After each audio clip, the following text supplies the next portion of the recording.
केन्द्रापड़ा जिला पाटकुरा निर्वाचन बड़ बेतारा पंचायत एक दुखदायक घटना घटी जाइछि।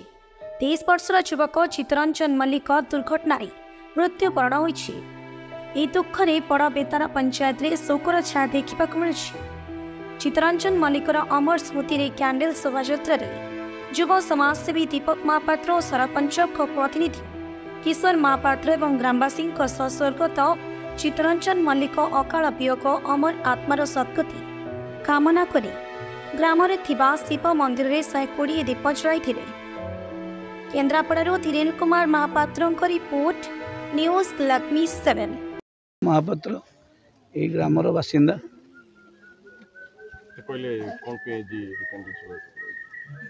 आज ये शोभा हबार कारण आमर सान भाई चित्तरंजन मल्लिक बाता सनुआ बोली आम डाकू।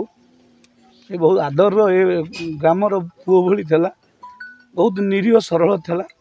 भगवान ताको आम कतु आज अकाल मृत्यु वरण कर।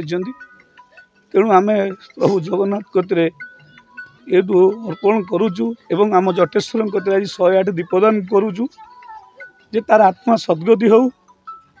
से भाया पुओ ए सारा खाली ये बड़बेतरा पंचायत नुहे पूरा सारा गोटे विश्व ओडावासी कतरे ये भाया पुओ समस्त समर्पित हूँ। हेले भगवान कतरे एति आपत्ति करुच्ची हेले केबे ए भाया पुओ को दे केबे क्या कतरू माँ कतरू नहीं जातु ना। जदि मारिबार था ताले माँ पेटरू मारिदेले भल होता। हेले आज आम कतरे सान भाई क्या कतरे पुओ क्या कतरे नाती ही चलुवा समय आज ताकू नहीं जाइए हूँ बहुत दुखद कथा। ये आज यहाँ पूरा बड़बेतरा गाँ आज पूरा एकदम मर्माहित से भाया पुओ को आम के पाइबुनि बोली आशा रखुचु। तेणु जगन्नाथ कतरा आम अनुरोध करुचु हाथ जोड़ी ताको तार आत्मा को सद्गति दिंतु से भलरे रो। बड़बेतरा गाँव बासिंदा 29 तारीख दिन आमर गाँव जो सोनू बिलहाटू आसला बटे मरिक माने एक्सीडेंट है।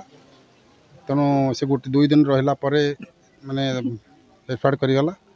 तेणु तारी श्रद्धांजलि आज आमर गाँव समस्त पिला किसी माने युवक से माने आज मोमबत्ती शोभायात्रा करुँच आज 108 माने दीपदान करी तार आत्मार सद्गति कामना करुँच।